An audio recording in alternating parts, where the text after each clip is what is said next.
Our African ancestors, brothers and sisters, saw the matrilineal system. Keep in mind that all the kings had to come through the line of the woman. Is that right? That's right. What man can say he didn't come from a woman? Please step forward so we can understand where you came from.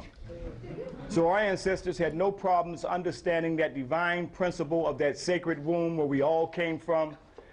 That was the basis and foundation of the goddess principle and the matrilineal system in Africa.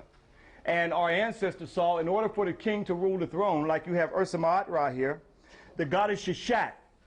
Here you see her in the tree of divine wisdom, giving the fruit of divine knowledge and wisdom in order for him to rule the throne.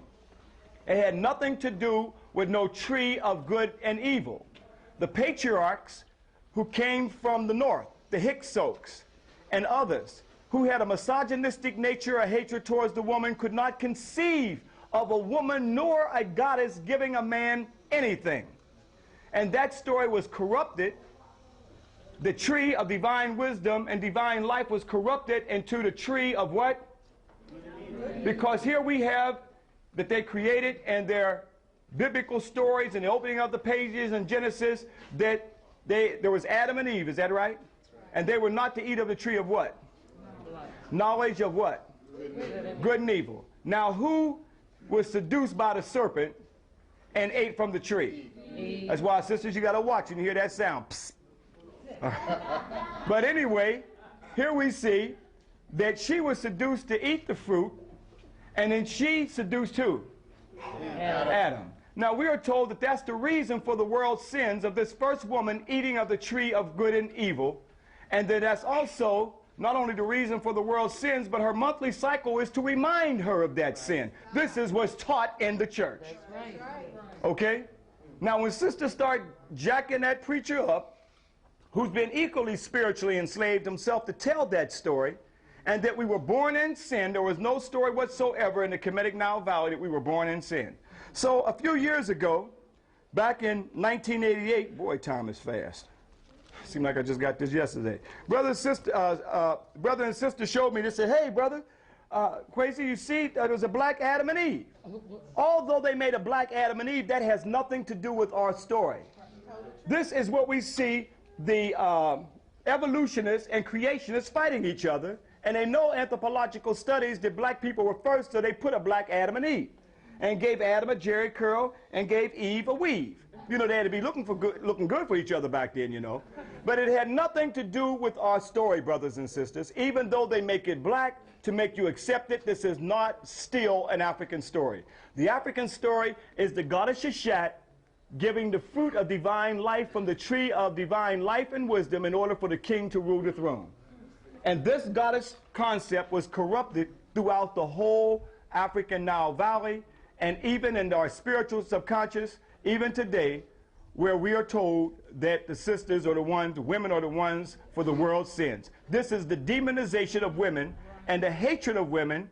This is part of the sexism that you get in the theologians. Even in Paul it says that women shouldn't even speak in the church.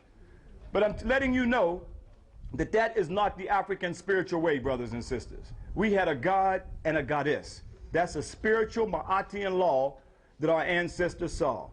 Okay? So let's understand that there was no rib, by the way, in the African creation story taken from the man to make the woman. That didn't exist. They were created simultaneously. So we did not have no story, but all of us got a navel where the umbilical cord was severed from our mothers, where we all came from. But until we get back to the true spirituality of understanding our divine balance of African men and African women, we'll forever be a victim in somebody else's racist, theological story, and the victimization of sisters where we cannot see our divine balance in the universe. Hotel.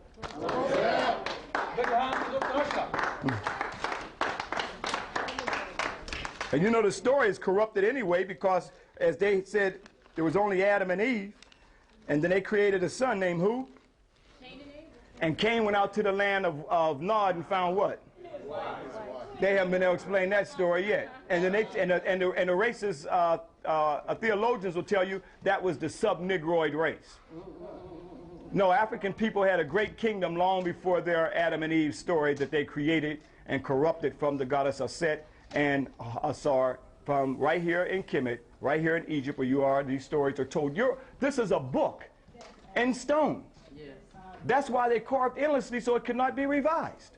You see the ark already back there. How could the Ark of Covenant, that the Jews say that Jehovah God is the portable God house, and you got it right here. That they're carrying? And we are taught to go to Jerusalem and not to come back here to Kemet.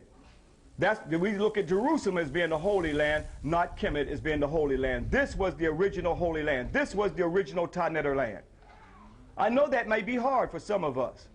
But 400 years of indoctrination, you have to look at yourself as a victim.